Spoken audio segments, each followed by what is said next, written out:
Hi, my name is Meghan Malo. I'm a part of the Klein chapter of FCCLA.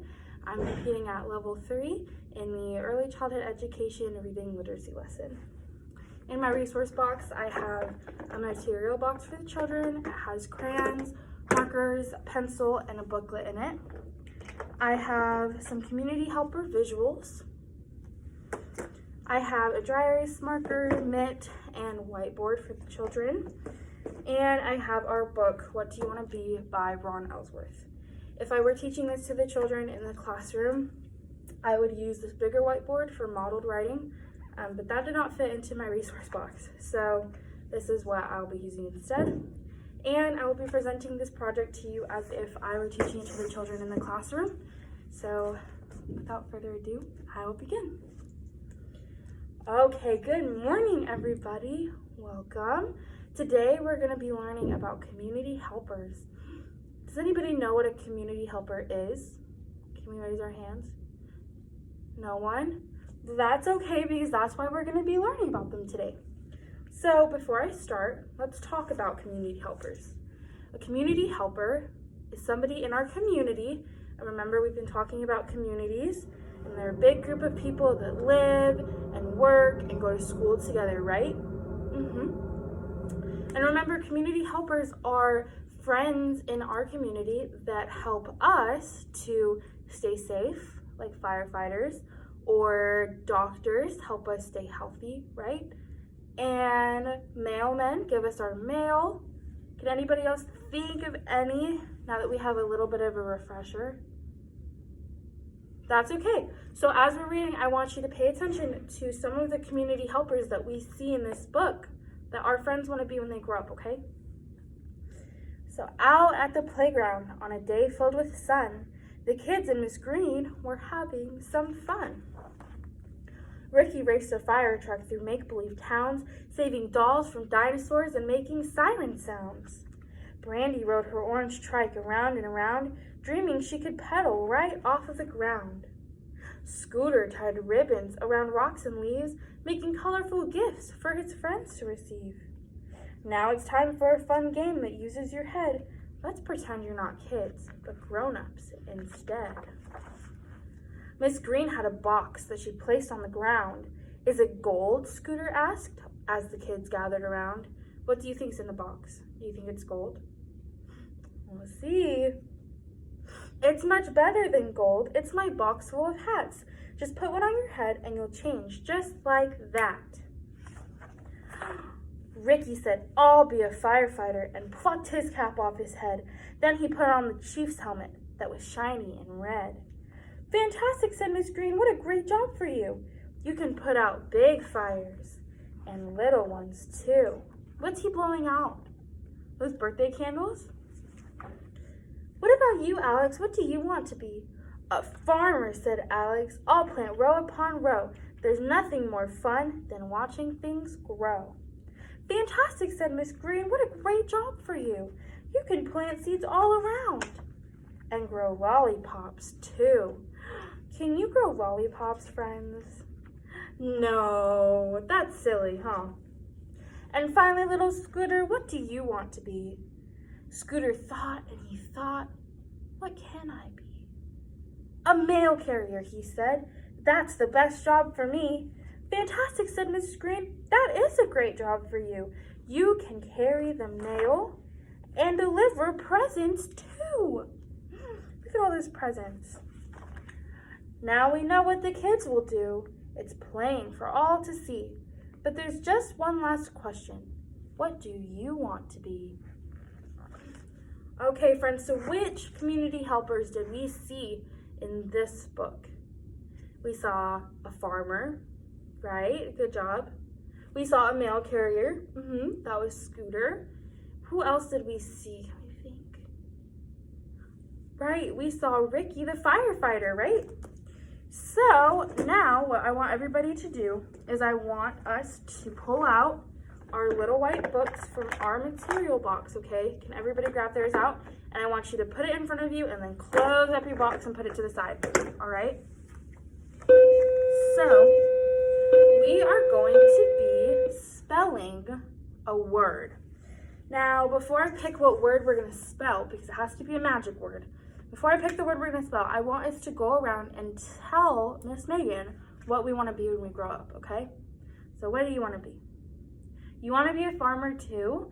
That would be fun, right? Okay, and what do you want to be? You want to be a fireman? That's a good job. You keep people safe. And what do you want to be?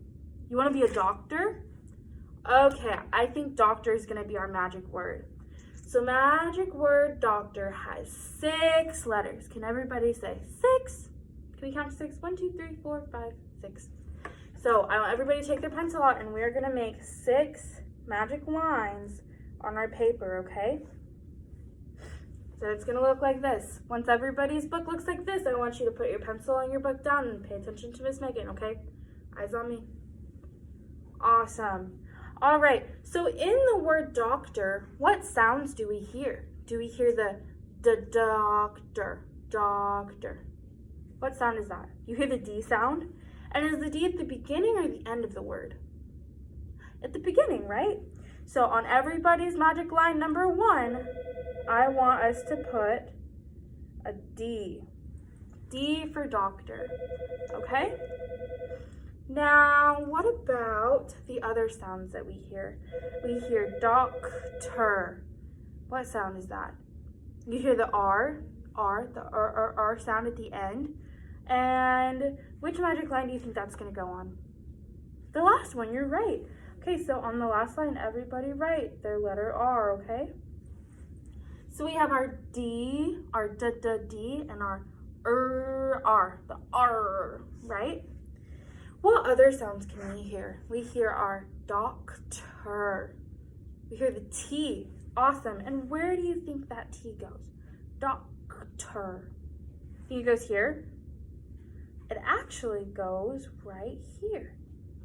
So on our 1, 2, 3, 4th magic line, I want us all to write the letter T. Everybody, what sound does the letter T make? T. Good job. All right, are there any other sounds that we can hear? Doctor. The k sound. And what letter makes that sound? K. K does make the k sound, but what other letter can we think of? The letter C also makes that sound. So we're gonna put our letter C right here. And so far we have, can everybody say it with me? Doctor. So the last 2 letters that we were missing were our O's, but everybody did such a good job spelling doctor with Miss Megan. So now on your booklet, you are free to draw or write whatever you want to be when you grow up, okay? It can be a doctor, it can be a mailman. I have some pictures here to help you. It can be, let's see, we've got a vet, an animal doctor. We have a police officer. So if you need some ideas, you're welcome to come up and look at one of these. But other than that, you can just color and draw, okay? And then I want you to come up and tell me what you drew and why you drew it. Does that make sense to everybody? Awesome. So that's an example of a reading lesson that I would teach to the children. We had a literary extension, and then we extended that off into emergent writing, and then they are able to do a drawing/writing lesson. So this really helps with their fine motor, it helps with their critical thinking, it helps with their writing and reading skills as emergent writers and readers. So one of the skills that I learned during this lesson was the ability to modify. One of my modifications in the lesson plan that I wrote was there are going to be more advanced readers and writers in the classroom, and something that they could do is after we've read the book, they can take a community helper sticker and they can actually put the sticker on their little blank book and write their own magic lines, and with help we can write the word together, and then they can write me a story or draw a picture of their community helper sticker. So that was a modification that I learned how to do, and it really helped me realize the different learning styles and needs of the children in the classroom, that not all of them are going to need their hand held in lessons. And then one of the obstacles that that I encountered was the social distance seating. So that was one of the modifications in the case study that I had to learn how to work around, because I do want this to be an engaging group activity, but spacing the seats 6 feet apart and then being able to have a big whiteboard or a big visual for the children does help me overcome that obstacle so that everybody is able to see. And then having a set amount of visual cards so each child gets their own also helped overcome that obstacle, as well as having their own individual material boxes so that germs aren't being spread and they get their own box of colors. So I hope you enjoyed, and thank you so much for your time.